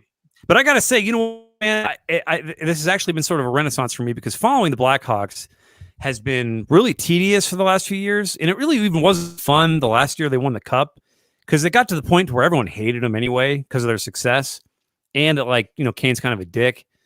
And so, they've been bad. They've been mediocre. And I just sort of have been living in this insular world of hockey surrounding the Blackhawks. And it's been kind of miserable. So by jumping in, I don't know what happened, but I just latched the fucker right onto Seattle. And it has been awesome. Like they're having fun in Seattle and it rules. They're not an amazing team. Like they're okay. They're 500-ish or so. But like hearing Lithium after every goal and seeing the fucking kick-ass arena they have and throwing the fish into the stuffed fish into the crowd and like the ice cleaners, the ice sweepers are all dressed like Pike's Place. Kind of it's really neat. It's a really cool thing. So I know one of their games on ESPN Plus. I haven't seen them yet. Yeah, throw it on. Plus their jerseys fucking rule. So there's always that. In my opinion. But back to the original point, though. I mean, I with the Blackhawks, I can totally, using Penn State as an example. If that were the Buckeyes that had done that, I would have been done that day. That's it. And I mean, it's just like people go, oh, you say that now. Or Penn State people like to say, oh, you say that now. But if it were you, it's like, no. If it were me, I'd been like, fuck this. I'm not even having any part of this because I don't want that stench all over me. What's the suicide? What was the team that not suicide? The death penalty school, SMU. SMU. Yeah, I mean, have they? I mean, SMU No, they can never come back to the levels they were.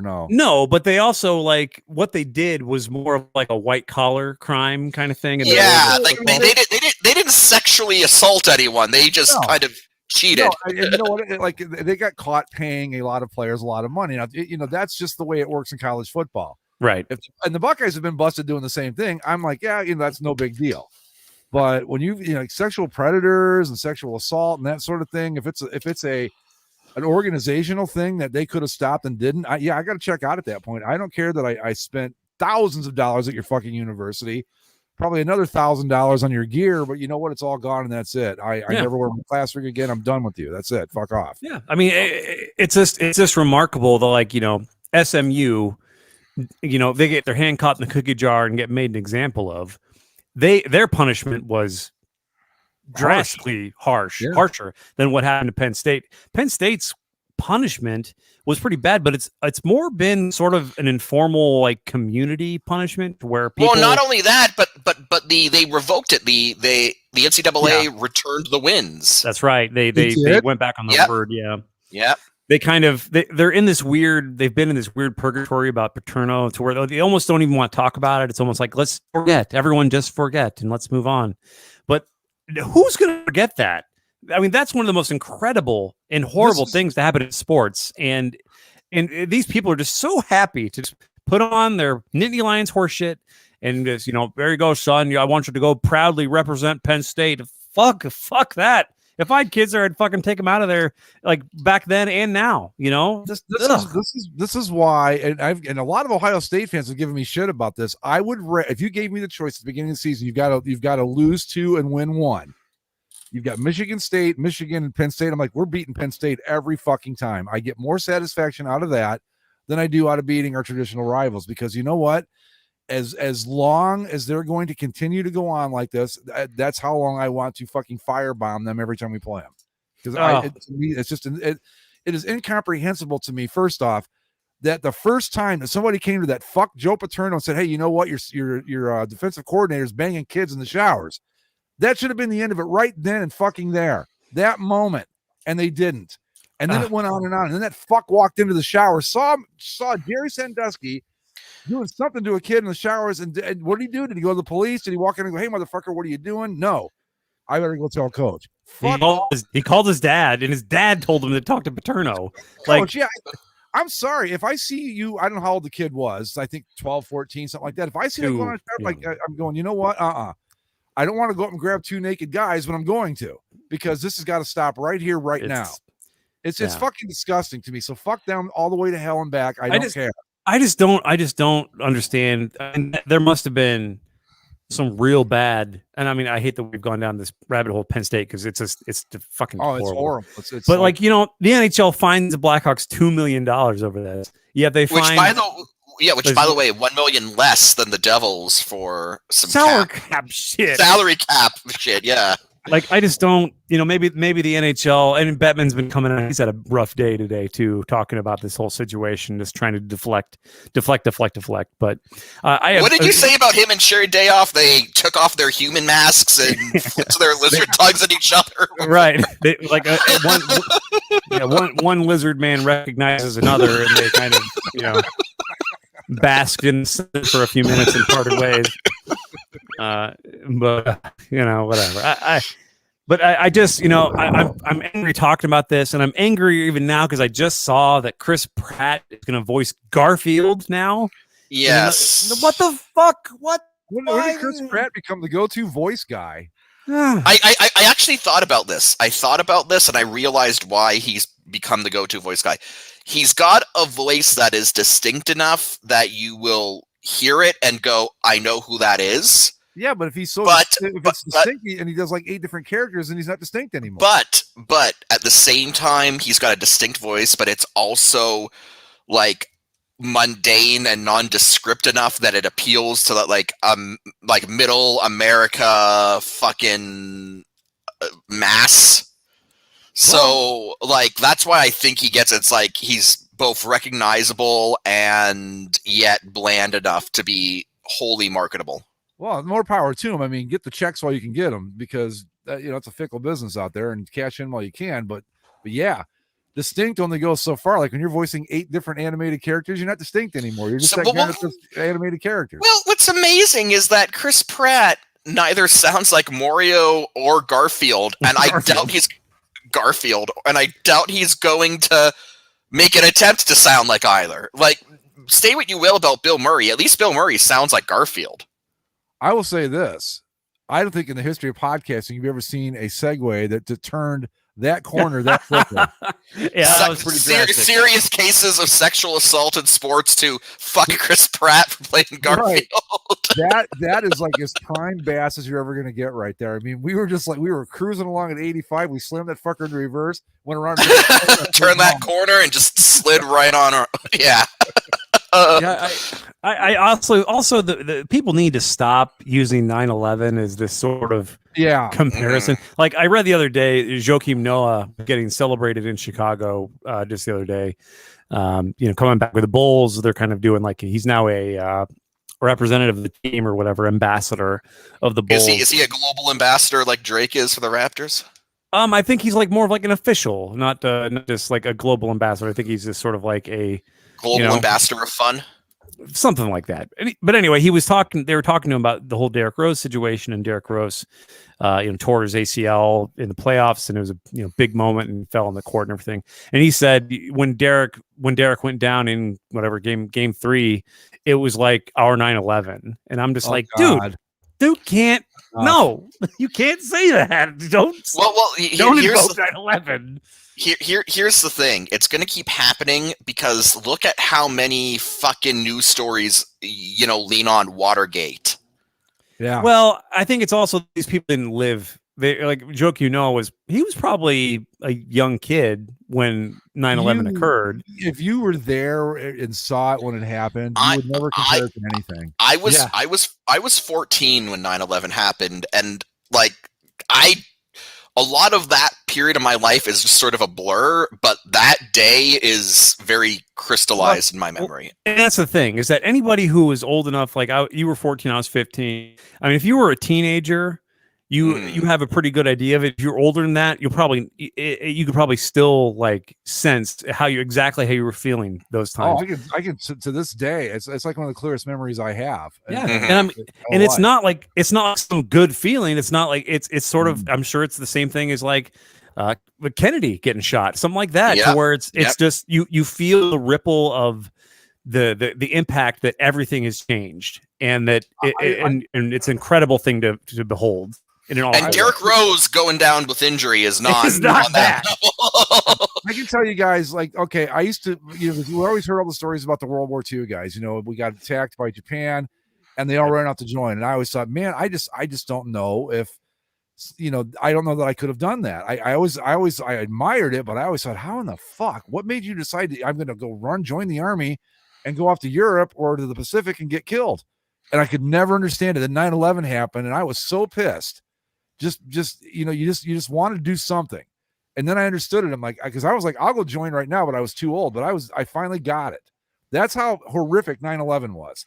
I was ready to go off and fight a war over this shit without even knowing like who the fuck I was fighting with or anything. So you can't compare that to Derrick Rose blowing out his knee or Joe Pa having his wins taken away. Joe Pa having his, fuck you for that. I mean, come on, Penn State. There is no sports equivalent of that. No matter what you like, and if you emotionally, the Vegas Golden Knights making the Stanley Cup Finals is the closest. But Jesus,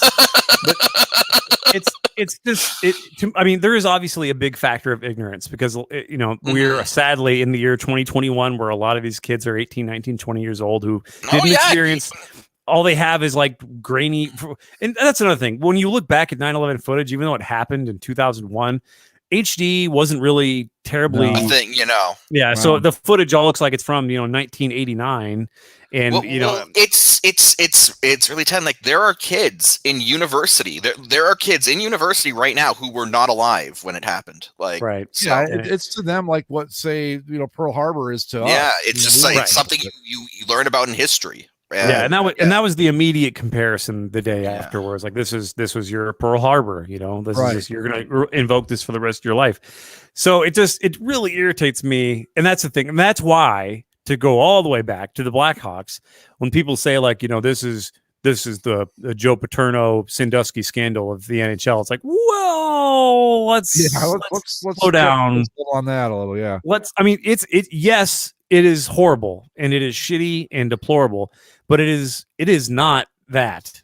So you don't 1-to-1 this shit. But I also don't like when Admiral or similar personalities say like, well, isn't that what we want hockey teams to do, is to sacrifice everything to win? Isn't that why we like hockey? Not when they sweep sexual assault under the rug. No, I mean, I'm all for winning at all reasonable costs. I think would be the way I would go with it. And I don't think sexual assault is reasonable.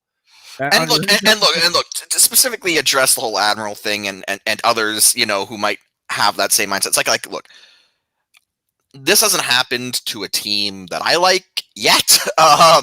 Not saying the teams that I like are innocent of this shit, because they probably aren't. But as far as I know, nothing's come out yet.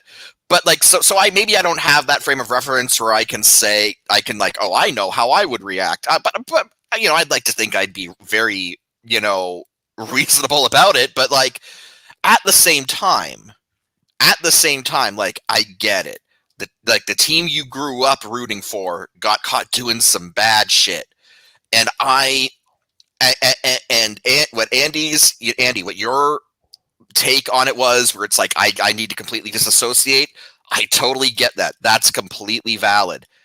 At the same time, I also don't blame anyone who can't make that clean break. But at the very least, if you're going to go like, hey, I've spent my entire life rooting for this team. They are like a huge part, not just of my childhood, but, of my sports fandom as a whole. I can't just leave the fandom. Like, I get it, but you still have to have enough self-awareness to go, what happened was fucked up. And I'm glad that everyone responsible has been, terminated. Yeah. You have to like, I don't think there's any sort of, I have no animosity towards fans remaining with the Blackhawks at all. That if I get it, I'm not completely abandoning the Blackhawks. I'm just sort of going to donate my fandom elsewhere for a while and let the Blackhawks just hang out in the background and not really care about what happens to them. I just can't. I'm just trying to put them from my mind almost entirely, but I'm not going to sit here and be like, everybody should stop being a Blackhawks fan immediately, because it's not a Penn State situation where you should burn the whole thing down and salt the earth. It's just a really, really fucked up thing that has. The city of Chicago was not complicit in this, as far as I know. I mean, I think it would be a tougher case to make to say that. What's the name of that fucking town that they live in? Happy Valley State College. State College. Yeah, I'd be a little. I mean, there's too much smoke there for people not to have noticed the fire, I guess is what I'm saying. And I don't see that with the Black. You don't run a child sex ring for 40 years and not have at least a few people in the community notice. Yeah, I mean, that's my point. Yeah. Watch, and this is like 7 years old. If you watch the Happy Valley documentaries from like 2014 or something like that, it makes you want to just take a bulldozer to the town, and just make it rubble, because it should not be anymore. It's basically like this. It's like, it's like when you discover, it's like, oh, there's this isolated cult compound in the middle of nowhere. Yeah. It's like that. Only instead of, some weird dude saying he's Jesus, it's football. Yeah, that's what I mean. I just think that it was systemic in Happy Valley or State College, whatever the fuck they call it. It was. I mean, not everybody, obviously, but too many people for me to be comfortable with. Let me put it that way. I just think that there was a whole thing going on there. I think more people knew about it than we'll ever know. And to sit back and let that happen, there's literally no excuse for that. There is absolutely no excuse for it. So fuck them. And no, the Blackhawks and Penn State are not the same thing. There are degrees of things here, and like the Blackhawks thing is not near to the degree Penn State is. Right. That's how you do it. I mean, it makes sense to bring it up, like to bring up Penn State in terms of like, for the sake of, because I mean, these things have not been to this scale. They don't happen very often, so it's natural to say like, wow, this kind of reminds me of Penn State a little bit. But it's not the same to be like, Joe Quenneville equals Joe Paterno. That's not, I would say that's not. No, fair. no, I would not say this. At the same time, I will say, yeah, it's probably he deserved to be, I guess, pushed away from hockey. Like, heads definitely needed to roll in that situation, yeah, for sure, yeah. But just to give you a little glimmer of hope of the Blackhawks situation and the fan reaction, I just posted in the private chat the link to how things are looking for the game tonight. The Blackhawks taking on, I believe, the Ottawa Senators, and there's like nobody there. And no, wow. I don't know how much of that is the team being bad, or the sexual assault stuff. But I mean, tickets are like $6 for this game, and nobody's going to this fucking thing. I mean, and it's a Monday too, I guess. But like, yeah, the attendance has not been good. I hope that attendance remains bad. And anyway, yeah, I'll try to Blackhawks. share that real quick. Meh. It's just a dismal evening at the United Center, but we do need to make our NFL picks this week. By the way, before we're done here tonight. Before we get into that, one kind, I guess, one last diversion before we do that. Guys, we need to talk about Jim Harbaugh because it happened again. Also, I love the GIF in the replies there on the right where you can see excellent. He's enjoying the woeful attendance at the United Center. But yeah, so the Michigan was up. What were they up by? Like two touchdowns? 30-14. Yep. Yeah. They lost. And then they ended up getting outscored like 26-3 from that point on or something like that. 23-3. 23-3. Wow. And it was just I don't know what to say about the guy anymore. I mean, I could see it happening as I'm going, well, Michigan State, you're in a tough spot here. And all of a sudden I see Michigan starting to grip a little bit. And I'm going, oh, this could get interesting. Next thing you know, they're in the lead. And I don't know the best way I can describe it. I described it last week, again this week. He's the John Cooper, not the coach of the Lightning, but the John Cooper of football of Michigan. He can't beat anybody that matters.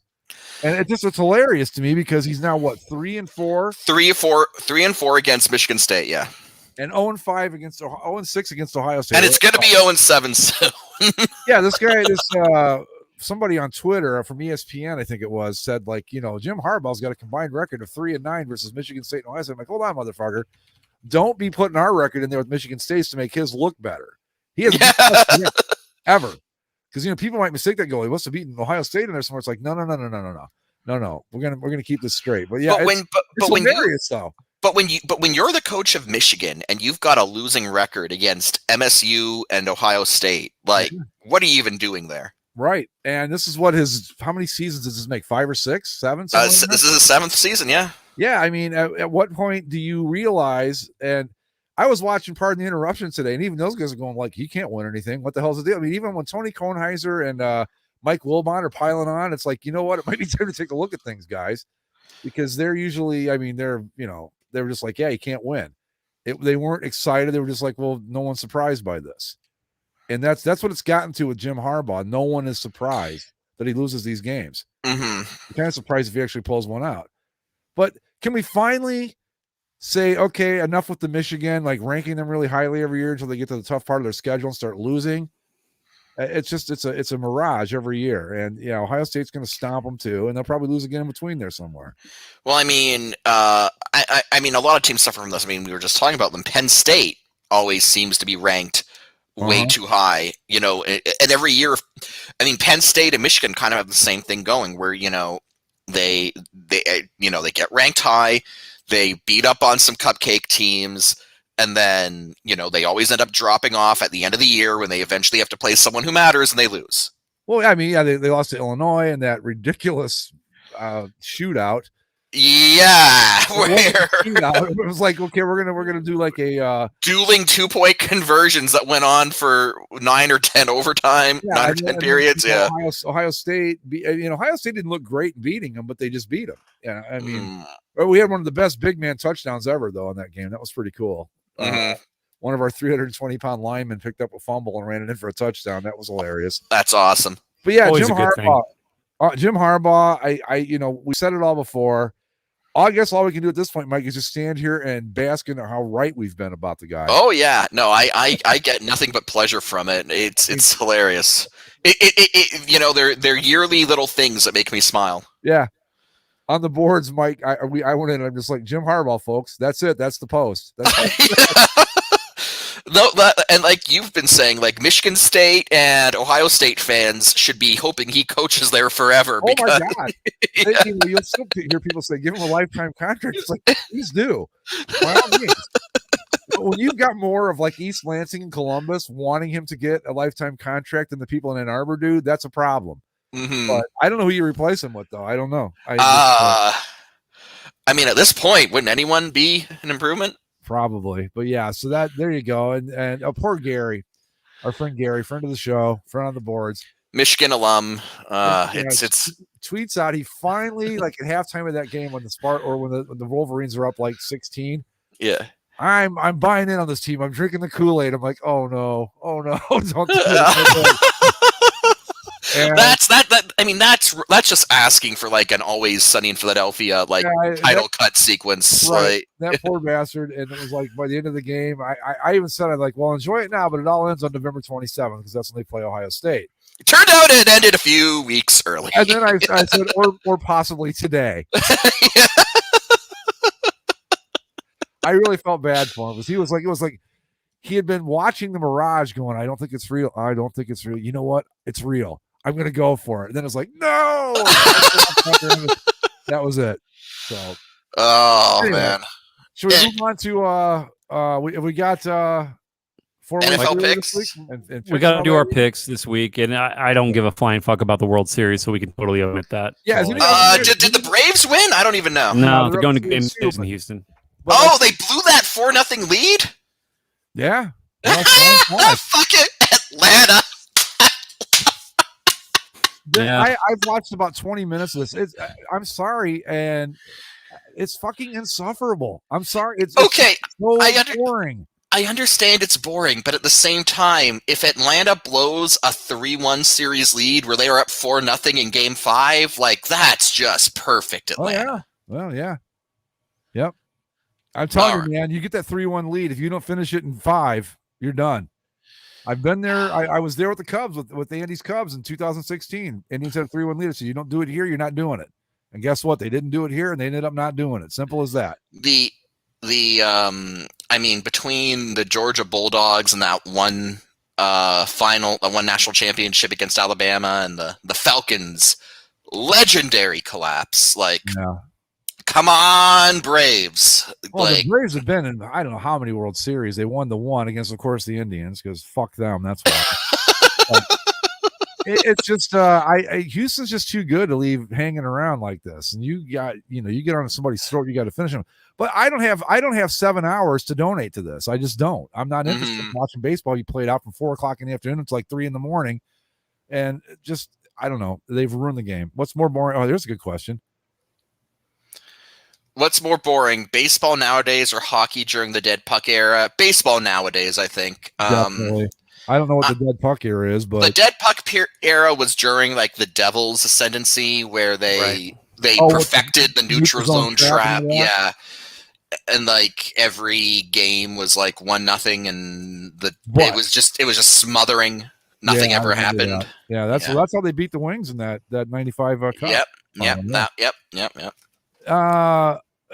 Baseball's not boring in and of itself. It's all the bullshit in between that's boring. Like if they would make the last real baseball team was the 2015 Kansas City Royals. City Royals, you got it. That was the last true baseball team. I was looking at a thing, I think I might have saw it on ESPN or somewhere, but that in the 78 World Series between the Yankees and the Dodgers, the final score was like 9-8. They played that game in 2 hours and 18 minutes. Mm-hmm. And that was the World Series where you still had extra commercials and all the other stuff. So what the fuck happened here? You can't blame commercials because they've stayed the same length over that amount of time. Mm-hmm. Somewhere along the way, you can't. The players, they weren't. I don't know. It's just you got to do something. It's not the sport itself. There's too many home runs, too many strikeouts, and the 3 true outcome thing is kind of not fun to watch. But the issue people are having now, I think, bigger than anything, is it just takes too damn long. Yeah. And that's the problem. And you've got to fix that. I know the traditionalists don't like it, but put a pitch clock in there, keep those batters in the fucking box, and let's play baseball. I think if you do those two things, keep the batters in the box and put a pitch clock in, it solves a lot of the problems. Have you been to a minor league game with a pitch clock? It's delightful. Yeah. It's delightful is the perfect word for it. It really is. It's just, but anyway, let's move on to our picks and 4-way, 3-way, and all that stuff. Well, I didn't the trivia stuff I didn't have this week. It's kind of a busy work week, so I wasn't able to put it together. But picks wise, just to kind of review where things are at. Week 8, Greg had the Browns over the Steelers. Obviously, not his way. Oh, Greg is bringing up the caboose, 3-5. Jesus. Mike had correctly had the Cowboys over the Vikings, so he is 6-2. He leads the way. Zach chose the Bears for some reason, and and I chose the Cardinals over the Packers. Zach and I are both 5-3 with our picks. So there are 4 games. Mike will attest to this. Mike will attest to how good Zach and I are at picking teams over the years. Well, no, I just remember the year that you guys said the Bucs are going to be in the playoff hunt, and they ended up being like 4-12. But you were technically right because the NFC South was so dog shit that year that at like 2-9 they were still in the hunt. Yeah, Anyway, so I've got some work to do. It sounds like. So I've chosen 4 games, one for each of us. And Zach will get the last one. So. Greg, if you would like to pick first or last, what would you prefer? I guess you can't pick last, but I'll go first. Okay. Go ahead and pick 1 through 4. 2. All right. This is the Cardinals at the 49ers. The Cardinals are favored by 2.5. Wow. I don't know what the quarterback situation is with the 49ers. Jimmy Garoppolo. Sorry. Yeah. I don't think the Bears are as bad as people think they are. So I think that's a decent win for the 49ers yesterday on the road. Cardinals, I don't think the Packers have as good a defense as the Bears do. And the Packers shut them down pretty good. I'm going to go with the San Francisco 49ers. All right. Joe Montana is hopefully being channeled there to. Yeah, there you go. Yeah. All right, Mike, 1 through 3. 2. All right, you are choosing between the New England Patriots at the Carolina Panthers. New England favored by a field goal. The Panthers have devolved into absolute dog shit, so I'm going to go with the Patriots. Okay. Yeah, I agree with that. Okay. I will. When you guys pick, Greg, pick 1 or 2. Well, we've gone with 2 every time, so let's go with 2 again. All right.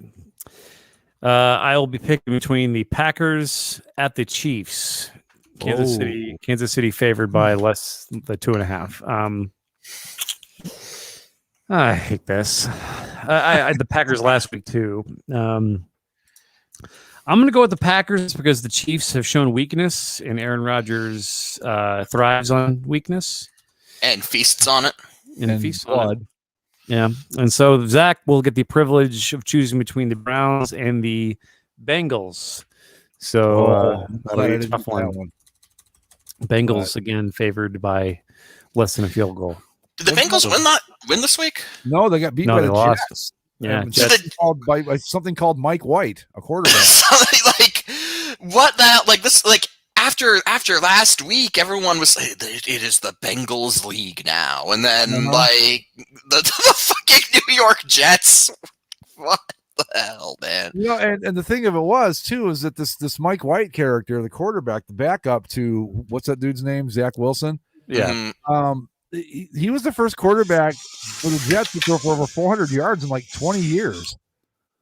Which, with the Jets, that's not that surprising. But, he looked good. This guy did against what I thought was a good Bengals team. So I don't know what the hell's going on. This league is screwed. I have no idea who's good, who's not. Look at Brady yesterday. It was like he had everything that he needed for a Tom Brady comeback. He throws a pick 6 and ends the game. What? How's that even happen? But yeah, the Jets have come out and been like really non-committal about Zach Wilson too. It's really weird. like you trade for they traded for what's his face? Joe Flacco. Joe Flacco. Well, I did see Joe Flacco on the sidelines yesterday, by the way, guys. An official Joe Flacco sighting. How'd he look? Like Joe Flacco. Did he look elite? He looked like a fucking moron that got lucky a couple times. Like if this nobody dude, I don't even know his story. He's South Florida and Western Kentucky University graduate. Western Kentucky, home of the Hilltoppers. Yeah, 5th round draft pick in 2018. He's just kind of a practice squad dude who got promoted, and he wanted. If they keep winning with him, we'll do with Zach Wilson. Well, it becomes a Kurt Warner situation, doesn't it? Like the guy that was, I don't know, doing coal mining in Kentucky. Not the same. I mean, it would be more like a well, what's the name of the guy? Well, it wouldn't even work that way either. Of the Cardinals quarterback who Josh Rosen. It's kind of like a Josh Rosen situation a little bit, but in this case, Josh Rosen was supplanted by a 1st-round pick. Of number 1 overall pick. This is like a practice squad guy coming up out of nowhere, and it's a number 2 overall pick rookie who's suddenly, staring down losing his job to this fucking nobody. I don't know. Isn't that perfectly Jets, though? I mean, really, when you come right down to it, could you think of it any other way? It's just the Jets. That's what they do. Yeah, I mean, it kind of just looks like they had like a generic football player who they just had at I don't know, who do we have? We got this guy, Michael White. Says he plays football. Okay. We put Madden on automatic creative player, and he's what came out. Well, the thing is, though, if Mike White continues to succeed, and you've got Zach Wilson here, what does that say about your situation with Zach Wilson's your training of him? Because he's not looked very good. No. And then this Mike White, the practice squad dude, what does that say about your evaluation and your development? What does it say about Zach Wilson? I mean, it says that the Jets are bad at football, but we've known that for a while. Well, yeah, you're right. I mean, Zach Wilson was. Mike White went to where? Western Kentucky, right? Yeah. I'm trying to think of the great Brigham Young quarterbacks. Isn't that where Zach Wilson's from? Steve Young. Yeah. Steve Young, and then who? Jim McMahon. Yep. Jim McMahon went to Brigham Young? Yeah. Yeah, it's weird, isn't Jim it? McMahon, is he a Mormon? No. Because I know Steve Young is, but no. Jim McMahon had one of the best quotes ever about Brigham Young. They said, "What was your favorite memory of going there?" He said, "Leaving." So. Oh God, yeah. Because if you're not a Mormon, if you're not raised Mormon, and if you're not all in on that lifestyle, and you're like a early 20-year-old kid, in fucking Utah, that cannot be a good time. Well, he made the best of it. I promise you. Oh, he did, but yeah, it's it's 9 o'clock on a Friday night. Where are we going? It's there's Bible study.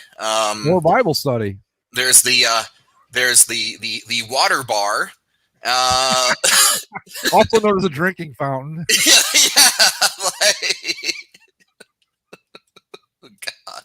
The good old root beer keg happening. Yeah, they're having a root beer keg party down at the Jesus. But anyway, I'm just trying to think of good, so there's McMahon and Young, and I can't think of another one. So I mean, I don't know.